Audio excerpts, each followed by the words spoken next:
जी नमस्कार। नमस्कार सर। क्या नाम है आपका? सपना चौधरी। सपना जी, कहाँ से आए हैं आप? संबल यूपी से आई हूँ सर मैं। संत रामपाल जी महाराज से नाम दीक्षा लेने से पहले आप क्या भक्ति साधना करते थे? मैं शंकर भगवान की पूजा करती थी, बहुत ज़्यादा मंदिरों में जाती थी। और हमारे गांव में एक शंकर जी का मंदिर था, मैं वहाँ बहुत जाती थी। और मेरा मन मतलब मैं बहुत ज़्यादा सबसे बड़ा भगवान मैं शंकर भगवान को ही मानती थी, उन्हें ही अपना इष्ट देव मानती थी। और मैं कम से कम मैंने 10-15 साल शंकर भगवान की पूजा की। और मेरी शादी हुई तो वहाँ भी सभी लोग शंकर भगवान के पुजारी थे। सब लोग, हमारे जो हस्बैंड हैं वो भी शंकर भगवान की पूजा करते थे, जो हमारे हस्बैंड के पिताजी हैं वो भी शंकर भगवान की पूजा करते थे। सभी शंकर भगवान को मानते थे। एक बात बताइए सपना जी, जब आप शंकर भगवान की पूजा कर ही रहे थे तो फिर आपको संत रामपाल जी महाराज जी से नाम दीक्षा लेने की क्या जरूरत थी? जी एक दिन ऐसा हुआ, मेरे जो बड़ी वाली सिस्टर है वो जो है मैं के मैं आई हुई थी, मैं भी अपने घर गई थी। तो वो कह रही थी कि बोले तूने सारी ज़िंदगी शंकर भगवान पे वो कर दी, ने पूजा करी, उनकी शंकर जी की पूजा करी, लेकिन तू दिमाग से भी टेंशन में रहती है और सारे कष्ट तुझे रहता है। ऐसा कर, संत रामपाल जी महाराज हैं, वो पूर्ण गुरु हैं और धरती पर आए हुए हैं हरियाणा में, ऐसा कर तू नाम दीक्षा ले ले।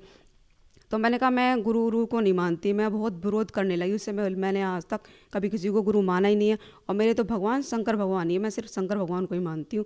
बोलो, मैंने वो भी मुझसे लड़ती गई, मैंने भी विरोध किया, मैंने कहा नहीं मैं नहीं मानूंगी गुरु गुरु को। और देखो वहाँ ऐसे होता है वैसे होता है, गुरु के यहाँ इतने सारे गुरु हैं, और मैं तुम कह रही हो कि पूर्ण परमात्मा संत रामपाल जी महाराज हैं, तो ये पूर्ण परमात्मा कैसे हो? गुरु तो बहुत सारे हैं इस धरती पर। बोली ऐसा कर, मैं तुझसे बहस नहीं कर सकती, ऐसा कर तुम ये सत्संग सुनना साधना चैनल पर शाम को। बोला ठीक है। मैं अपने घर गई तो मैंने कहा चलो देखते हैं। ये बार बार कहे जा रही थी, बोले पूर्ण परमात्मा है संत रामपाल जी महाराज, पूर्ण परमात्मा है, मैं देखती हूँ सत्संग में, सुनती हूँ क्या कैसा सत्संग है संत रामपाल जी महाराज का। तो मैंने जो है सत्संग चलाया, मैंने भगत जी तो मैंने 15 दिन सत्संग सुना संत रामपाल जी महाराज का। तो मैं सोचती थी, वहाँ संत रामपाल जी महाराज ने शिव पुराण दिखाया, शिव पुराण में दिखा रहे थे, बोले शंकर भगवान तमोगुणी हैं। मेरे दिमाग में वो बात टच कर गई एकदम। बोले, मैंने कहा सही बात है, शंकर भगवान तमोगुणी है, और इनके जो भक्त हैं वो जो शंकर भगवान की पूजा करते हैं, क्रोध बहुत आता है। मगर तभी हमारे घर में इतनी लड़ाई झगड़ा होता है, हमारे घर में बहुत लड़ाई होती थी। मैं भी शंकर भगवान की पुजारी थी, हस्बैंड भी हमारे शंकर भगवान के पुजारी थे, और जो भगत जी थे उनके पिताजी भी शंकर भगवान के पुजारी थे। हम तीनों बहुत झगड़ा होता रहता, घर में बहुत कलेश रहता था। तो मेरे दिमाग में वो जो है सत्संग थोड़ा सा भरता चला गया। मैंने कहा ज्ञान तो अच्छा है, मैं सुनती गई। 15 दिन हो गए मुझे सत्संग सुनते सुनते। एक दिन क्या हुआ, मैं जो है लेटी हुई थी, रात के 11 बज रहे थे। जब रात के 11 बज रहे थे तो जो है मुझे काल का यम के एक लंबा सा आदमी आया, काला काला, बहुत काला, बहुत तगड़ा आदमी था, बहुत बड़ा। वो बोला कि आज मैं तुझे लेकर जाऊंगा, आज मैं तुझे लेकर जाऊंगा और चल यहाँ से। मैंने कहा, बोला मैं तो नहीं जाऊंगी, मैं तो शंकर भगवान की पूजा करती थी, भगवान की पूजा करती, मेरे भगवान मेरी रक्षा करेंगे, मैं नहीं जाऊंगी यहाँ से बिल्कुल भी। बोले नहीं मैं तुझे लेके जाऊंगा। उसने क्या काम करा, ज़बरदस्ती मेरा जो है एकदम से शरीर अंदर आत्मा जो है खींचनी शुरू करी। हाथ मेरे छोटे हो गए, मेरे हाथ छोटे हो गए, मेरे पैर छोटे हो गए, मेरा मुंह छोटा हो गया, एक गुड्डा सा शरीर जो है मेरा बन गया छोटा सा। वो उसने एक झटके से मेरे बाहर खींच लिया। जैसे उसने मेरा शरीर बाहर खींचा, मैं इतनी रोई हो। मैंने तो इतनी पूजा की शंकर भगवान की, और भगवान ने मुझे बचाया भी नहीं, और मैं मर गई।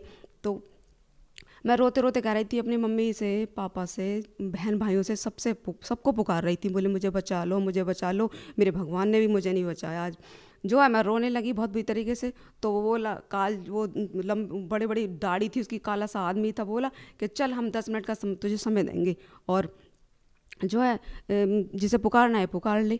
मैं जो है रोने लगी, मैंने मम्मी पापा सबको पुकारा, किसी ने मेरे पर ध्यान नहीं दिया। मैं उन्हें गालियाँ भी दे रही थी। मैंने कहा मैं इतने दिन यहाँ रही, किसी ने मुझे रोका नहीं। वो मुझे लेके चल पड़ा एकदम से, बोले नहीं अब नहीं, हमने 10 सेकंड का समय दिया तुझे, और कोई तुझे बचा नहीं पाया, अब चल हम तुझे लेके चलते। वो मुझे लेके चल पड़ा। बहुत बड़ी बड़ी गुफाएं थी, गुफाओं में मिसाल लगी हुई थी, और मैं चले जा रही थी और रोए जा रही थी। फिर एक बहुत दूर जाके एक बहुत ऊंचा सा सिंहासन था, उस सिंहासन पे एक बहुत तगड़ा आदमी बैठा था। वो वहीं उसके दरबारियों ने मुझे रोक लिया बाहर से ही, बोला कि देखो ये एक आत्मा आई है, आज देखते हैं इसके साथ क्या होगा, क्या घटना घटेगी। मैं वहीं डर के मारे खड़ी हो गई एकदम से। तो बोला कि इसकी मुझे बाद में पता चला कि वो धर्मराज था, वो काला सा आदमी अब आदेश दे रहा था कुछ बराबर में खड़े थे आदमियों को, बोले इसकी फ़ाइल खोलो। उन्होंने बहुत बड़ी फ़ाइल सी थी, जैसे एल्बम होती है ऐसी फ़ाइल थी, वो खोली। उसने मेरे जैसे मैंने जन्म लिया था, जन्म से लेके और जब तक मैं मरी थी सारे कर्म के लेखा जोखा मुझे पढ़ के सुना दिया। एक दो बात ऐसी भी थी जो बोला कि मैंने मना कर दिया, बोले नहीं मैंने ऐसा नहीं किया है। तो जो तुरंत एकदम टीवी सा ऑन किया और मुझे दिखा दिया, मैं करते उसमें दिख गई, मैंने सिर नीचे झुका लिया। बोले ठीक है इसको लेकर तपस्या पर ले उधर लेकर चलो। एक आग सी जल रही थी, गोल गोल तवा सा था, उस पर मुझे फेंक दिए, चारों तरफ से भाले लगा दिए। मेरे शरीर में इतनी जलन लग रही थी, इतनी जलन, मैं इतनी बुरी तरीके से चीख चीख कर रो रही थी, भगवान मुझे बचा ले, मैंने क्या कितनी बड़ी गलती की, मैंने क्या कर दिया ऐसा, कितना कष्ट मुझे हो रहा है, कितनी परेशानी मुझे हो रही है जी। मैं 10 मिनट में पूरा शरीर मेरे में आग ही निकलती रही, जलती रही जलती रही, जलने पूरा शरीर मेरा जलने लगा, बहुत मैं रोती रही। उसके बाद में मेरे अचानक से मेरे शरीर में एकदम ठंडक सी महसूस होती है। जब मैं ठंडक सी महसूस होती है ना, तो पीछे से आवाज़ आई मेरे, बोले चल फूलों की बगिया में चल। इतने फूल बहुत ज़्यादा फूल थे उस बगिया में। पीछे से आवाज़ आई मेरे, बोले चलो फूलों की बगिया में चलो। मैं फूलों की बगिया में गई। जैसे मैंने फूलों की बगिया में प्रवेश किया, मेरी आंखों के सामने इतनी तेज़ रोशनी से करोड़ों सूर्य चंद्रमा लगा दो, मेरी आंखें खुल नहीं रही थी, इतनी तेज़ प्रकाश था मेरी आंखों के सामने से। मेरी हिम्मत नहीं हो रही थी कि मैं आंखें उठा के देखूं, पर मैंने सोचा, मैंने कहा क्या चीज़ है ऐसी जिसने मुझे पीछे से आवाज़ लगाई और मेरे शरीर में पूरे में ठंडक महसूस हो गई, जैसे मैं आग लग रही थी ना, पूरा शरीर मेरा ठंडा हो गया। मेरे को कौन ऐसी चीज़ है, ये क्या चीज़ है। मैं आंखें खोल के देखती हूँ, जैसे ही मैंने आंखें खोली तो संत रामपाल जी महाराज का चेहरा मुझे दिखाई दिया।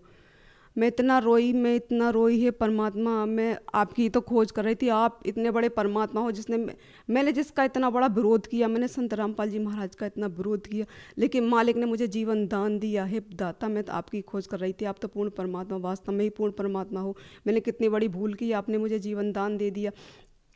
तो संत रामपाल जी महाराज ने मुझे बोला, जा बेटा अब ऐसा करना, तू भक्ति करना, अब तू दृढ़ विश्वास के साथ भक्ति करना और ये दुनिया की बकवास मत करना बिल्कुल भी। और मैंने तुझे जीवन दान दिया, सिर्फ भक्ति के लिए दिया है। तूने भीख मांगी थी ना कि एक बार जीवन दान दे दो मुझे, एक बार जीवन दान दे दो, मैं भक्ति करूँगी। तो मैं आज से जीवन दान दिया है और जाके भक्ति करना। संत रामपाल जी महाराज ने मेरे शरीर को इतने आहिस्ते से छोड़ा, मेरे एकदम से शरीर में इतनी करंट सा लगा, मैं एकदम से घबरा गई। रात के 11 बजे से लेकर 1 बजे मुझे होश आया, जैसे मेरे संत रामपाल जी महाराज ने प्राणों को मेरे शरीर में प्रवेश किया। मैं उठकर बैठ गई एकदम से और मैं घबराई, पूरी इतनी तेज़ मुझे बुखार था, बहुत तेज़ बुखार था। फिर मैंने अपने हस्बैंड को जगाया, मैंने कहा उठो जल्दी से। बोले क्या हुआ, मैंने कहा मुझे जो है मैं मर गई थी। बोले हाँ मुझे भी एहसास है, क्योंकि मैंने जो है तेरे हाथ पैर हिलाए थे तो तेरा शरीर ऐसा था जैसे कोई आदमी अचेत हो जाता है ना। मैंने तुझे खूब हिलाया डोला, मैंने सोचा कि हो सकता है तू गहरी नींद में है। तो क्या हुआ, मैंने कहा मुझे तो मैं मर गई थी ऐसे करके। संत रामपाल जी महाराज आए थे और उन्होंने काल मुझे लेके गया था। संत रामपाल जी महाराज ने मुझे फूलों की बगिया में ज्ञान दिया और बोले पर बेटी सद्भक्ति कर जाके, और तो मुझे मेरे प्राणों को वापस करा और मुझे वहाँ लेके चलो, संत रामपाल जी महाराज के नाम दीक्षा केंद्र पर लेकर चलो, मुझे नाम दीक्षा लेनी है। बोले अरे तू तो क्या भाषा बोलने लगी, तू तो हमेशा संत रामपाल जी महाराज का विरोध करती थी। मैंने कहा नहीं विरोध, मुझे जानकारी नहीं थी, मुझे पता नहीं था कि ये पूर्ण परमात्मा है, ये भगवान है, मैंने इसलिए विरोध किया। मुझे नाम दीक्षा लेनी है, मुझे नाम दीक्षा दिला दो। तो मैं वहाँ गई और मैं नाम दीक्षा लेकर आई। सपना जी, जैसा कि आपने बताया कि आपको यम के दूध लेने के लिए आ गए और फिर आप धर्मराज के लोक में चले गए, लेकिन जिस तरीके से आपने बताया इन चीज़ों में लोग विश्वास नहीं करते कि मृत्यु के बाद किसने देखा है। तो जो लोग इन बातों में विश्वास नहीं करते उन लोगों को आप कैसे समझाएंगे कि संत रामपाल जी महाराज आपको मौत के मुंह में से निकाल के लेके आए हैं?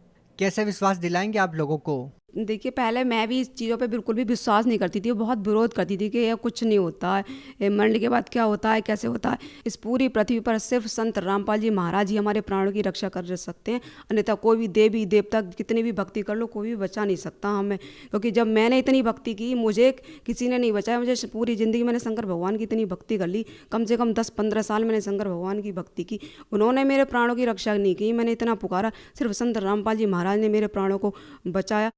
तो सपना जी, हम आपसे जानना चाहेंगे कि क्या संत रामपाल जी महाराज से नाम दीक्षा लेने के बाद आपको और कोई भी लाभ मिला? हाँ जी, संत रामपाल जी महाराज से नाम दीक्षा लेने के बाद मैंने 2000 फरवरी 2016 में नाम लिया था।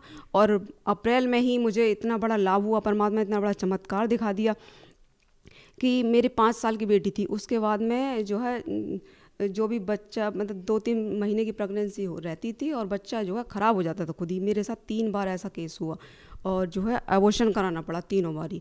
फिर जो है मेरा तीसरा महीना चल रहा था नाम दीक्षा लिए हुए मुझे, तो जो है मेरी प्रेगनेंसी रुकी। फिर मैंने कहा अरे अभी तो जो है कहीं ऐसा ना हो फिर भी ऐसे पहले जैसा हो जाए, चलो डॉक्टर को दिखाते हैं।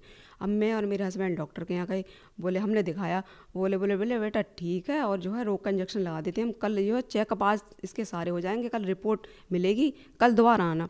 मैंने कहा ठीक है। उसने इंजेक्शन लगा दिया। तो हम दूसरे दिन गए। फिर जैसे ही हम दूसरे दिन गए, वो बोले रिपोर्ट लेके आओ पहले। तो हमने रिपोर्ट चेक कराई, घबराहट सी हो रही थी मुझे बहुत ज़्यादा। भगत जी बोले जब नाम दीक्षा ले रखी है परमात्मा की, तुझे विश्वास है, आप परमात्मा ने इतना बड़ा चमत्कार दिखाया, ऐसा जीवन दान दिया, तो घबरा क्यों रही है, चल रिपोर्ट लेकर चलते हैं। तो मैंने जैसे ही उन्होंने रिपोर्ट देखी, डॉक्टर ने बोली अरे ये तो बहुत गलत हो गया मुझसे। बोले भगत जी, वो हमारे हस्बैंड बोले कि क्या हुआ।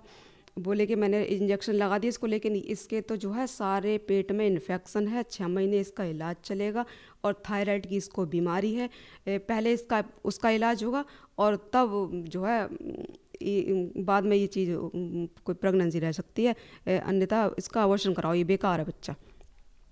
मैं रोने लगी, वहीं रोने लगी मैंने कहा परमात्मा मैंने तो नाम दीक्षा ले लिया आपकी, ये क्या हुआ मेरे साथ। तो जो उस वक्त टाइम मतलब ऐसा था, मेरे पास ज़्यादा पैसे नहीं थे उस दिन, वरना मुझे इतना ज्ञान नहीं था। तो जब मैं पैसे नहीं थे, भगत जी बोले हमारे हस्बैंड बोले चलो घर चलते हैं। हम उस दिन घर आ गए। फिर मैं जहाँ हम जोत जलती है संत रामपाल जी महाराज की, मैं वहाँ रोने लगी, परमात्मा हमने तो नाम दीक्षा ले ली और ये ऐसा कैसे हो गया, फिर ऐसे हो गया ये तो जो है मैंने फिर अपनी मम्मी पे फ़ोन किया। मेरी मम्मी ने नाम दीक्षा ले रखी थी परमात्मा से, तो फ़ोन बात की, बोले मैंने कहा ऐसे ऐसे बात है। बोले कि वो तू विश्वास कर, संत रामपाल जी महाराज से अर्जी लगा। मैंने संत रामपाल जी महाराज से अर्जी लगाई, तो संत रामपाल जी महाराज का आदेश आया कि बेटा भक्ति करो और परमात्मा दया करेंगे। मुझे बड़ी खुशी हुई। और ऐसा करना, इस बार जो है 15 दिन बाद किसी और डॉक्टर को दिखाना, इस डॉक्टर को ना देखा, किसी और डॉक्टर को दिखाना। मैंने कहा ठीक है। फिर जो है हमारे हस्बैंड बोले ऐसा ना हो कहीं 3 महीने बाद और दिक्कत खड़ी हो जाए, 8 दिन बाद ही चल पड़े, बोले चल किसी और डॉक्टर को दिखाते हैं। तो भगत जी देखो सर, जिस डॉक्टर से मैंने वो दिखाया मतलब इलाज कराया था और अल्ट्रासाउंड कराया था, वो ही दूसरे उसमें अल्ट्रासाउंड करता था। तो मैं घबरा गई उसको देख के। मैंने कहा ये इसने पहले अल्ट्रासाउंड करा मेरा, ये क्या कहेगा। बोले ये फिर आ गई और ये बच्चा ख़राब है, फिर ये आ गए अल्ट्रासाउंड कराने के लिए। तो जो है लेकिन मैं नाम जाप कर रही थी परमात्मा का, संत रामपाल जी महाराज के जो मंत्र दिए जाते हैं वो उनका जाप कर रही थी। तो जैसे मेरा अल्ट्रासाउंड पे नंबर आया तो मैं नाम जाप कर रही थी। वो बोला अल्ट्रासाउंड करने वाला मुझसे, बोले तुम्हें कोई दिक्कत है। मैंने कहा कुछ दिक्कत नहीं। बोले कोई तुम्हें दिक्कत परेशानी नहीं तो अल्ट्रासाउंड कराने के लिए क्यों आई हो। बोले बच्चा तुम्हारा ठीक ठाक है, कोई परेशानी नहीं, कोई दिक्कत नहीं, तो तुम लोग क्यों आए हो इतनी जल्दी, और ये बिल्कुल ठीक है। जो बेकार बच्चा था, बिल्कुल बेकार बताया था और अबॉर्शन के लिए बोल दिया था, वो बच्चा बिल्कुल ठीक, किसी बात की कमी नहीं उसके अंदर, बिल्कुल अच्छा था एकदम, किसी बात की कमी नहीं थी। और डॉक्टर भी, जब डॉक्टर को रिपोर्ट दिखाई ना, तो डॉक्टर भी अचंभे में हो गया कि ये कैसे, कितना बड़ा क्या चीज़, आज तक हमने तो ऐसे कभी नहीं सुना ना देखा कि जो चीज़ ख़राब हो गई वो ठीक कैसे हो सकती है। वो भी अचंभा करने लगा। तो हमने बोला मैंने कि ये तो हमारे संत रामपाल जी महाराज की कृपा है, जो उनकी कृपा से ही ये बच्चा जो ख़राब था वो ठीक हुआ, उन्होंने ही, परमात्मा ने ही ऐसा चमत्कार कराया हमारे साथ। सर मुझे एक और लाभ मिला है, जो है मेरे गले में ना थायराइड की गांठ थी, वो 3-4 साल से जो है मेरे गले में दिक्कत करती थी। मैं खट्टी चीज़ नहीं खा पाती थी, कोई चीज़ खा नहीं पाती थी, वो मेरे गले में एकदम अटकती थी, तो बहुत बड़ी हो गई थी। तो मैंने बोला, एक दिन मैंने दिखाने के लिए गई थी, मैंने संबल भी दिखाया। फिर मैं मुरादाबाद में डॉक्टर एक संजय शाह, उसको दिखाने के लिए गई थी। तो उन्होंने बोला कि ये गांठ ऐसे घुलेगी नहीं और ऐसा करना तो ऑपरेशन होगा, इसका ऑपरेशन ही एकमात्र इसका इलाज है। मेरी ऑपरेशन की डेट जो है डॉक्टर साहब ने दे रखी थी। तो जो है मेरी बीच में ट्रेनिंग आ गई थी, ट्रेनिंग की वजह से मैं ऑपरेशन के लिए जा नहीं पाई थी। तो कम से कम 7-8 दिन हो गए थे। संत रामपाल जी महाराज जो संध्या आरती बताते हैं ना, तो संध्या आरती मैं कर रही थी। तो संध्या आरती करते करते जो है मेरे जो ऐसा महसूस हुआ जैसे किसी ने मेरी गांठ को अंदर से दबा दिया। मुझे खुद महसूस हुआ इस चीज़ को। फिर मैंने ध्यान नहीं दिया इस चीज़ पर, लेकिन मैं जो है परहेज़ नहीं किया मैंने। मैं खट्टी चीज़ भी खाती रही और ठंडी चीज़ भी खाती रही, जो मैं बिल्कुल नहीं खा पाती थी। ठंडी चीज़ खाते, खट्टी चीज़ खाते मेरे गले में बहुत बड़ी प्रॉब्लम खड़ी हो जाती थी, मेरा गला बंद हो जाता था। तो मैंने ध्यान दिया, मैंने कहा मैं ठंडी चीज़ भी खाती हूँ, मैं खट्टी चीज़ भी खाती हूँ, मुझे तकलीफ़ क्यों नहीं होती। तो मैंने जैसे अपने गले पे ध्यान दिया तो मुझे लगा अरे तो संत रामपाल जी महाराज ने इतनी बड़ी कृपा कर दी, इतना बड़ा चमत्कार कर दिया मेरे साथ, जो मेरी गांठ को बिल्कुल बिना ऑपरेशन के, ऑपरेशन से पहले बिना ऑपरेशन के मेरी गांठ को बिल्कुल खोल दिया, बिल्कुल ठीक कर दिया। मुझे ऑपरेशन की ज़रूरत ही नहीं पड़ी, बिना ऑपरेशन के मेरी गांठ को ठीक कर दिया संत रामपाल जी महाराज ने। देखिए मेरे हस्बैंड पे जो है तीसरा लाभ मुझे ये हुआ, मेरे हस्बैंड पे जो है 302 का केस लगा हुआ था, वो 2007 से चल रहा था। और हमने जब नाम दीक्षा 2016 में ली तो जो है सितंबर 2016 में वो केस बिल्कुल फाइनल हो गया। इतना बड़ा लाभ संत रामपाल जी महाराज ने हमें दिया। तो सपना जी, जैसे कि आपने बताया कि संत रामपाल जी महाराज से नाम दीक्षा लेने के बाद आपको इतने बड़े बड़े लाभ मिले, तो हम आपसे ये जानना चाहेंगे कि पहले आप शिव भगवान की इतनी भक्ति करते थे, उनकी भक्ति करने के बाद आपको कोई विशेष लाभ नहीं मिला, और संत रामपाल जी महाराज से नाम दीक्षा लेने के बाद आपको इतने सारे लाभ मिलने लगते हैं। तो इसके पीछे क्या कारण मानते हैं कि पहले जो साधनाएं आप कर रहे थे, उन साधनाओं को करने के बाद आपको कोई लाभ नहीं मिला, और संत रामपाल जी महाराज जी से नाम दीक्षा लेने के बाद आपको इतने सारे लाभ मिलने लगे? देखिए पहले जो मैं शंकर भगवान को बहुत मानती थी, तो मुझे पता नहीं था कि इनके ये भगवान है। मैंने सोचा, फिर मुझे संत रामपाल जी महाराज का मैंने सत्संग सुना, तब मुझे जानकारी हुई मनमानी भक्ति करने से कोई लाभ नहीं होता, और ये मनमाना आचरण है, सारा शास्त्र विरुद्ध साधना है। मुझे जानकारी नहीं थी इस चीज़ की, लेकिन जब मैंने सत्संग सुना को मुझे जानकारी, संत रामपाल जी जो भक्ति देते हैं वो शास्त्र अनुकूल भक्ति देते हैं, जिसके बताई भक्ति विधि से इंसान को शारीरिक सुख होते हैं और आर्थिक सुख होते हैं, और जो है सबसे बड़ा लाभ तो मोक्ष का होता है, जो मुझे भी प्राप्त हुआ। आप भगत समाज को क्या संदेश देना चाहते हैं? भक्त समाज को बार बार आग्रह करना चाहती हूँ, विनती करना चाहती हूँ भक्त समाज से कि देखो, जब मैंने शंकर भगवान की इतनी भक्ति की तो मेरे प्राण की रक्षा नहीं कर पाए शंकर भगवान। तो जो है आप जितने भी देवी देवताओं की भक्ति करते हैं ना, कोई भी बचाने वाला नहीं है इस धरती पर। सिर्फ संत रामपाल जी महाराज ही सबके जीवन की रक्षा कर सकते हैं। वही पूर्ण परमात्मा इस धरती पर अवतार के रूप, कबीर साहिब के अवतार के रूप में आए हैं परमात्मा। संत रामपाल जी महाराज से नाम दीक्षा लो और अपने कष्टों का निवारण कराओ। जो व्यक्ति संत रामपाल जी महाराज से नाम दीक्षा लेना चाहते हैं, वो उनसे नाम दीक्षा कैसे ले सकते हैं? देखिए यूट्यूब पर संत रामपाल जी महाराज सर्च कीजिए और उस पर बहुत सारे सत्संग आते हैं। उन सत्संगों को ध्यान से सुनिए और समझिए। फिर उन पर नीचे कॉन्टैक्ट नंबर दिए हुए थे, उन कॉन्टैक्ट नंबर पर बात करिए और अपने नज़दीकी नामदान केंद्र से नाम दीक्षा लेकर आप नाम दीक्षा ले सकते हैं। जी धन्यवाद। सत साहिब जी।